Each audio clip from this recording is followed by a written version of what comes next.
Okay, well, to round out chapter one, after the dinner and the revelation that Tom's having an affair, and also the revelation that Tom and Daisy have a 3-year-old girl, which, um, you know, she Daisy tells the story of her being born and her realizing it's a 3-year-old girl and wishing that she grows up to be a beautiful little fool. Well, uh, after that, now, and that particular line about her being a beautiful little fool is probably pretty important to the theme of gender and gender differences here in The Great Gatsby.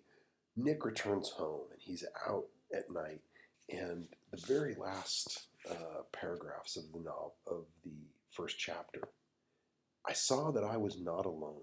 50 feet away, a figure had emerged from the shadow of my neighbor's mansion and was standing with his hands in his pockets, regarding the silver pepper of stars. Something in his leisurely movements and the secure position of his feet upon the lawn suggested that it was Mr. Gatsby himself, come out to determine what share was his of our local heavens. I decided to call to him. Miss Baker had mentioned him at dinner, and that would do for an introduction. But I didn't call to him, for he gave a sudden intimation that he was content to be alone. He stretched out his arms toward the dark water in a curious way, and as far as I was from him, I could have sworn he was trembling.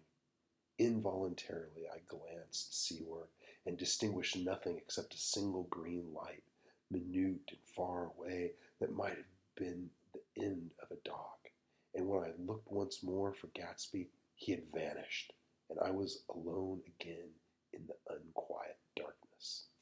Okay, so there we go. We get the uh, first time he lays eyes on Gatsby. He doesn't see his face. In some ways, he's unrecognizable. He sees him there looking at the green light. Right? And as you recall, we read the last lines of the book earlier, and that green light gets mentioned again. You can go back and revisit that. One thing I would say is, you know, all of the colors in this book symbolize something. And I want you to keep that in mind as you read. You, you've got gold. What does that symbolize? Well, probably real money. Gold is the original currency, right? Yellow. What does that symbolize? Well, we'll see that there's some girls in a yellow dress that we meet later on, and T.J. Ecclesburg's we'll meet in chapter two. His eyeglasses are yellow, and Gatsby's car is canary yellow. So we'll see that again. I think it might have something to do with, well, maybe death. Gray, Valley of Ashes, George Wilson. Blue's kind of enigmatic. We have a robin's egg blue. We have gas blue. We have all different flavors. I mean, Tom's Blue Coupe. But man, this big one is the green light. Green. What is green? Well, green's the color of money, but it also seems to be the color of growing things, things developing, promise of the future. Gatsby's reaching out to it, right?